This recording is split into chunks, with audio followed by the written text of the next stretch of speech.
They say, Wall Street is a fortress, billions of dollars locked behind walls of glass, steel, and code. For most of us, it is untouchable, an invisible machine that decides the rise and fall of our lives without us ever seeing its gears. But in 2013, a single student armed with nothing but a laptop and an idea slipped through the cracks, and for a brief moment, he outsmarted the richest, most powerful financiers on Earth.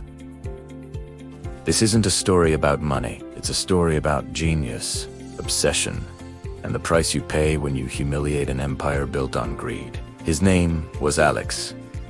He wasn't a banker, or a trader, or even an economics student. He was just 21, studying computer science at a mid-tier university. Quiet, bookish, a kid you wouldn't notice in a crowded lecture hall. But Alex had a gift. He could see patterns in chaos strings of numbers, flickers of data that most people's eyes would simply skip over.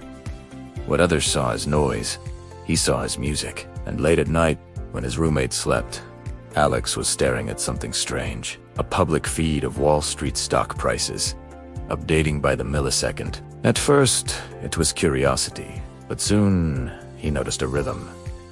Tiny movements that seemed too precise, stocks jumping by fractions of a penny, again and again, in a pattern so fast it felt mechanical. That was his first brush with high frequency, trading, the secret weapon of hedge funds. High frequency trading, or HFT, works like this. Imagine you're buying groceries. You reach for an apple, and in the split second before your hand touches it, someone else grabs it, marks up the price by a cent, and sells it back to you. That's what Wall Street's fastest algorithms were doing, millions of times a day. Front-running trades, skimming fractions of pennies, but adding up to billions. It was legal. Barely. And it was invisible until Alex noticed the pattern. So he built a program. Simple at first, just a script to record every flicker of data. But soon, his dorm room was filled with charts, graphs, equations written on the wall in black marker. He wasn't just watching anymore. He was playing along. By the winter of that year, Alex had built an algorithm of his own. But unlike Wall Street's, his wasn't running on million-dollar supercomputers. It was running on his battered laptop, balanced on a desk that wobbled when you breathed too hard. And then it happened. For the first time, Alex placed a trade, just a small one, and he won. Then another.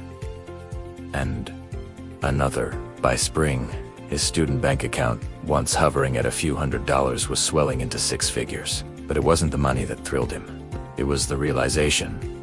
He was beating them. This kid in a hoodie, working between midterms and instant noodle dinners, was dismantling the fortress from inside his dorm room. Word spread quietly at first. A few traders noticed strange activity, trades slipping away from their grasp.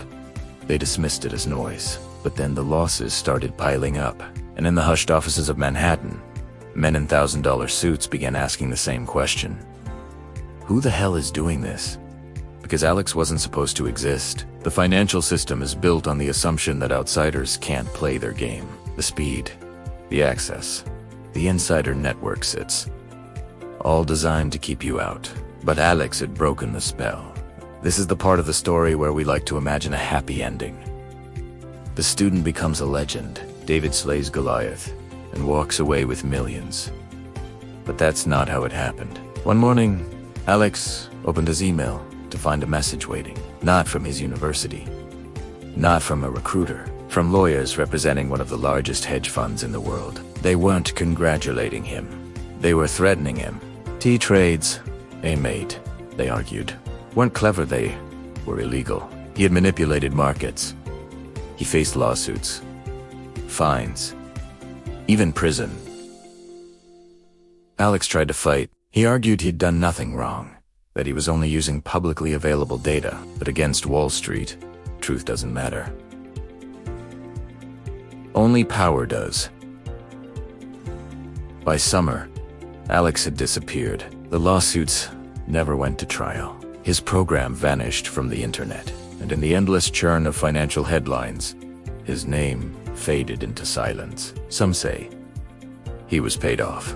Others whisper he was recruited absorbed into the very machine he'd tried to beat. And some believe he walked away, disgusted, refusing to let them own his mind. No one really knows. But here's what matters. For a brief moment in history, one student cracked the code. He revealed the truth about a system designed to bleed us dry, one fraction of a cent at a time. And that truth is uncomfortable, because if a 21-year-old with a laptop could expose it, what does that say about the men and women who pretend they reign control? Wall Street still runs its algorithms. Billions still vanish into invisible hands every day. The fortress stands, but somewhere out there, maybe Alex is still watching. Still running the numbers, still finding patterns in the chaos. And maybe, one day, someone else will see what he saw and finish what he started.